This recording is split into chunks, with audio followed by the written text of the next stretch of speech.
first Assassin's Creed raised the bar with its run-anywhere, climb-anything core, but its rigid design kept it from classic status. 2 years smarter, Assassin's Creed 2 is the product of fan feedback. The danger is that you could end up with a game that's simply what the first one should have been. Does it go a step further to become one of the industry's greats?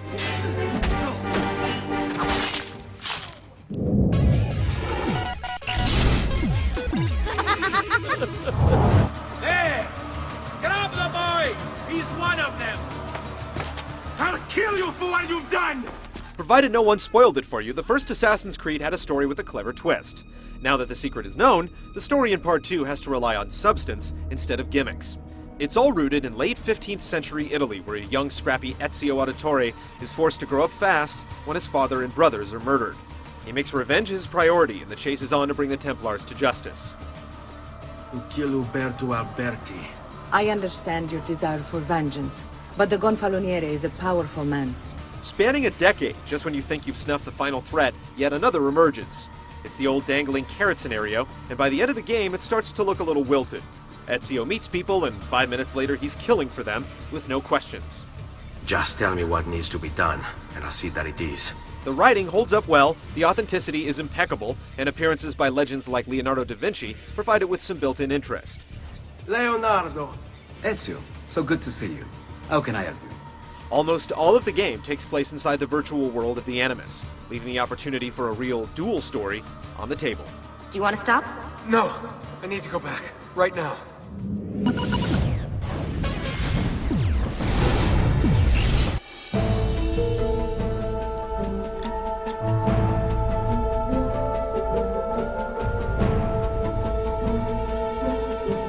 The most popular complaint launched against the original Creed was its repetitive mission structure. There simply wasn't enough variety, and once the wonder of parkour wore off, it could become a grind.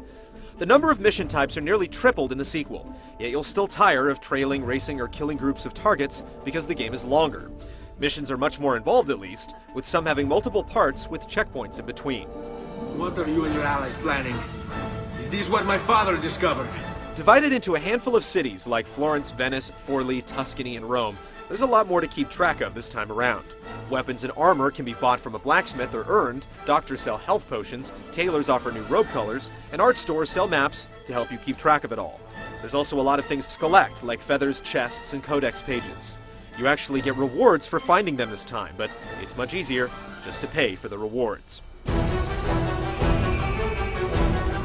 The economy is unbalanced by the Villa, a town all your own where you can pay to build and upgrade shops for discounts or civic services to attract citizens. The more people living in the Villa, the more money you make from taxes. If you concentrate your cash on upgrades, it pays off in spades, and eventually you're making more money than you can spend, making some of the collectibles pointless. Between all the doodads, missions, and shops, the map gets crowded quickly. You can spend as much time as you want traveling and tackling side missions, but there's one definitive path to the end. And when you do get there, you're forced to go back and collect all of one specific item before you can move on to the final sequence. Even without the last-second goose chase, you'll get 18 to 20 hours from Assassin's Creed 2, and even more if you're a pack rat.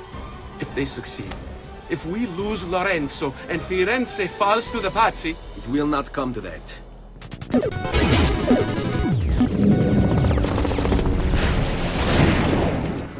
better run, boy.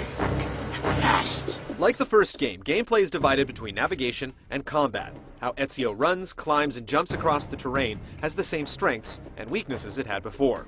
Going from point A to point B as quickly as possible benefits from the automatic jumping and wall scaling, but when precise platforming is required, automation can cause problems. Combat has been expanded, though again the same problems arise. Enemies are more than happy to stand around and wait to be felled by counterkills, and those that don't simply require a dodge before slashing. You can disarm enemies and use their weapons against them, and enemies can return the favor. There's nothing worse than not being able to find your Uber sword after a skirmish. With a world this large, a horse isn't going to cut it. You can warp from one city to another, but you can't zap within a city. Instead, you have to select another town and then teleport right back to the point you want. I'm going to teach you how to survive. Come. The blend button made for some ridiculous scenarios in the first game, and this time, it's simply a matter of walking with crowds of people at the right speed. The throngs of people serve another purpose as well, since you can hire prostitutes or thieves to distract guards or fight on your side. Larger scale battles are definitely one of its distinctions. Shoot! Shoot the flying demon! You get new weapons this time, mostly thanks to Da Vinci's workshop. As you collect blueprints, he'll build you upgrades to your hidden blade that allow for dual assassinations or to discharge it like a gun.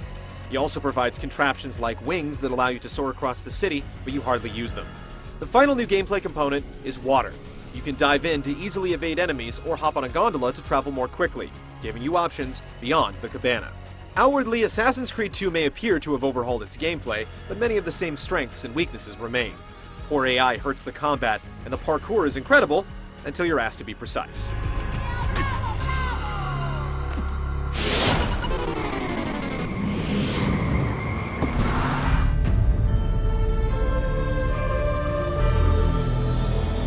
If you've ever been to Italy, then you will be absolutely blown away at the authenticity paid to the environments.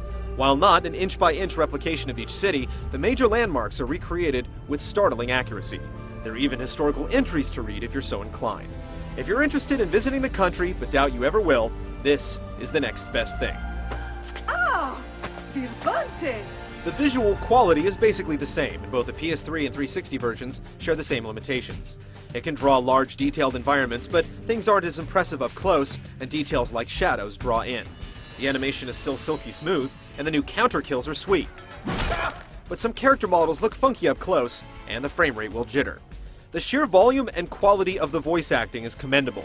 I feel your tired body in need of comfort and succor. But I have such aches and pains, sister.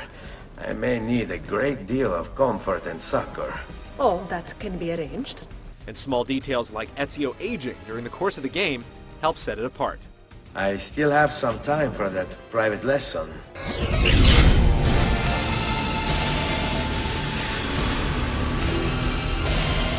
Assassin's Creed 2 has plenty of fixes and additions, but the story can drag, and the sense of awe that the parkour provided 2 years ago is muted. Yet new mission types, freedom from a linear quest, added depth, and a stronger historical bent fortify the overall experience. There's still no other game quite like it, and whether you dismiss the first game or absolutely loved it, this is one Creed worth taking. I'm not ready. We rarely are. Che la morte non sia crudele.